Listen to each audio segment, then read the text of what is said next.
This is a festive season. On an ordinary day, we should be with our families enjoying.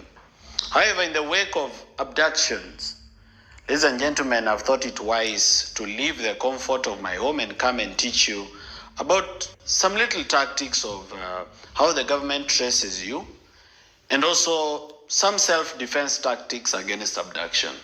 So we're going to talk about abductions.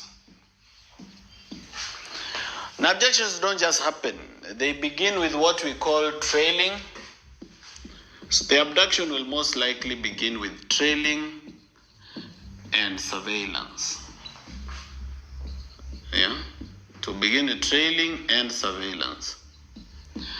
Now, the government nowadays is very lazy because of technology. So because of that technology, they found easier ways to trail you and surveil you. So you need to understand these digital tactics that the government uses, and then what you do with that information is really to your own safety. Number one,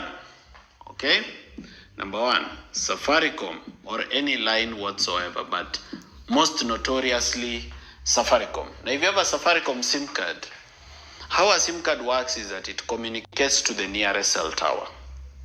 Therefore, they are able to use a process called triangulation. They are able to use a process called triangulation to approximate the area where you are. And the people who do this mostly is NIS and DCI, a department called CRIP.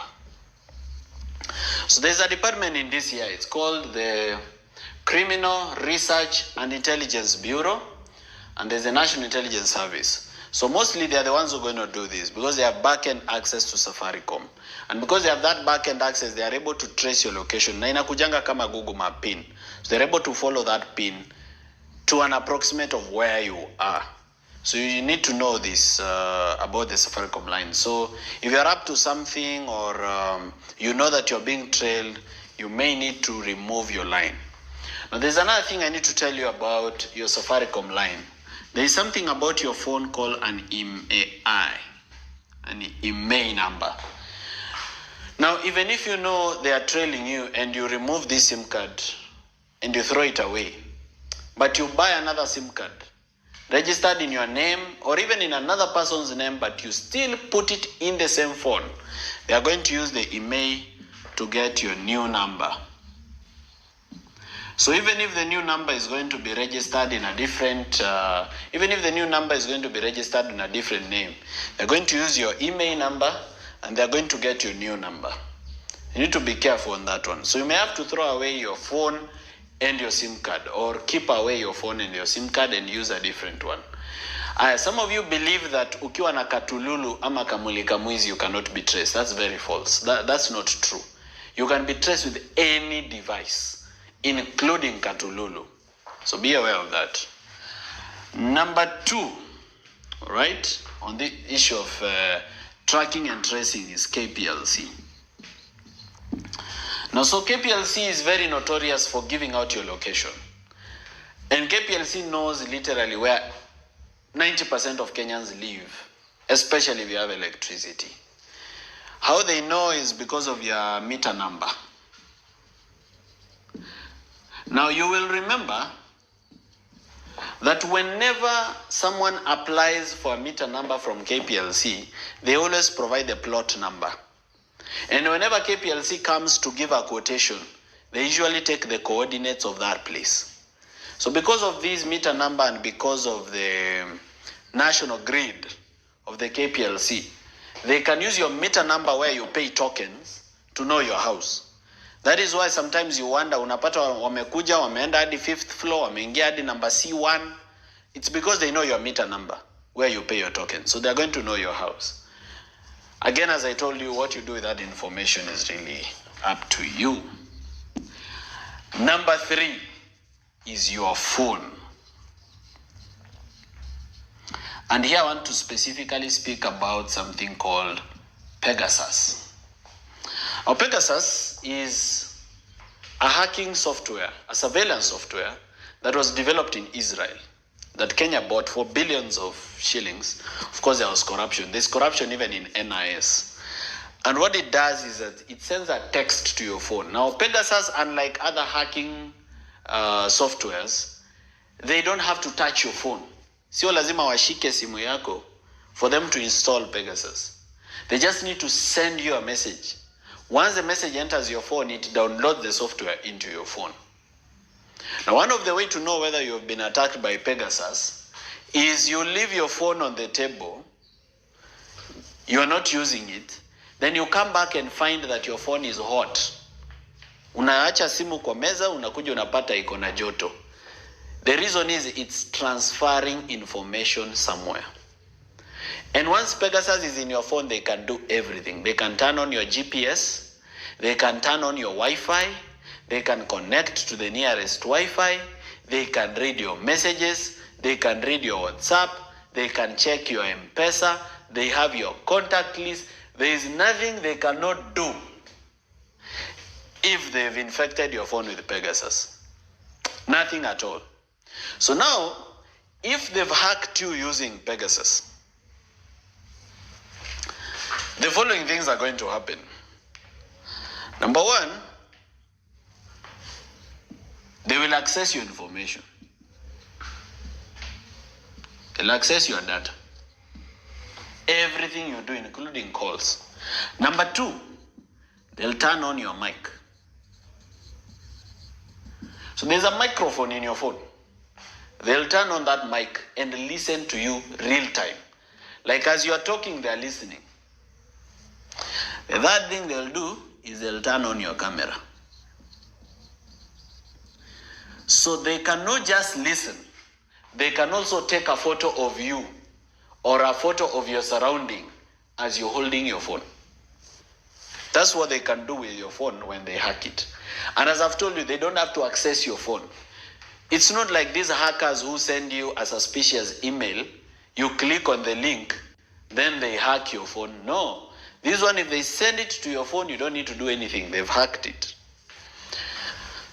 Now, if you have the following things in your phone, you need to be careful. Number one, a loan app. A loan app.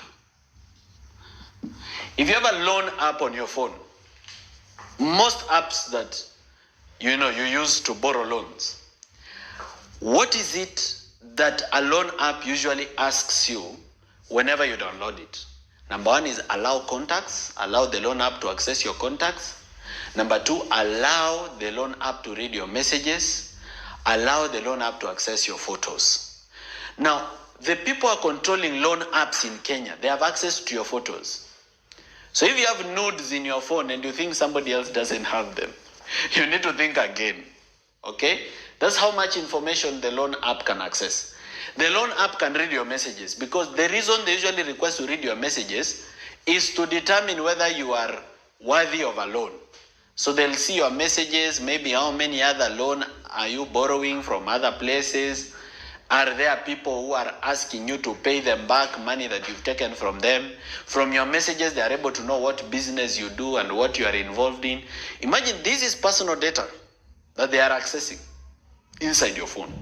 So if you have a loan app, you should know that everything that goes on in your phone, there's a likelihood that the loan app servers have it.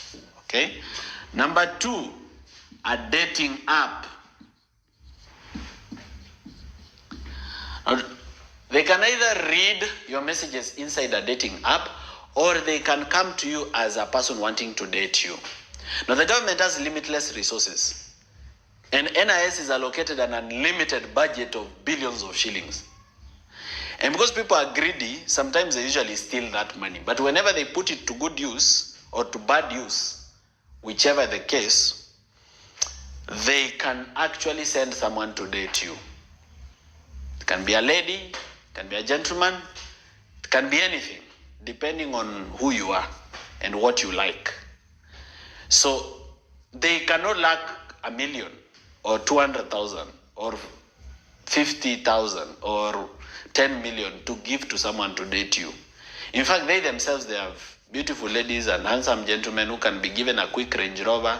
They come and show you a lot of razzmatazz and glamour.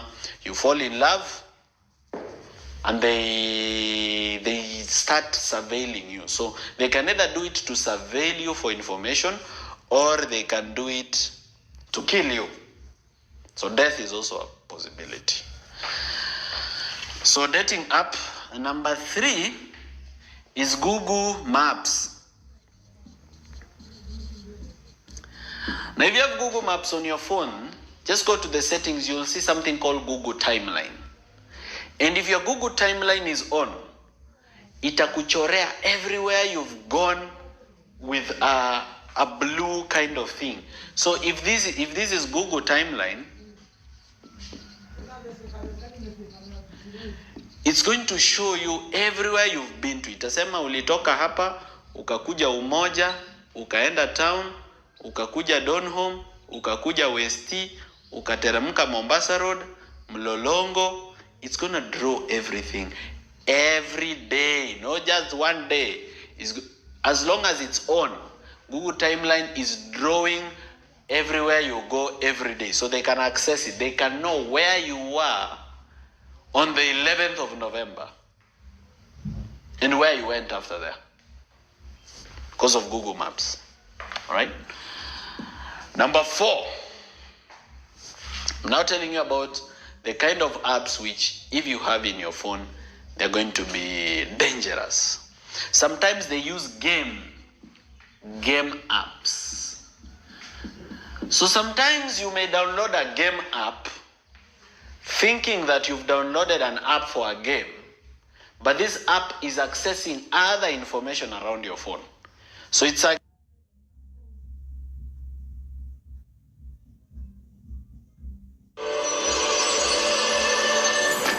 system or service fully on check.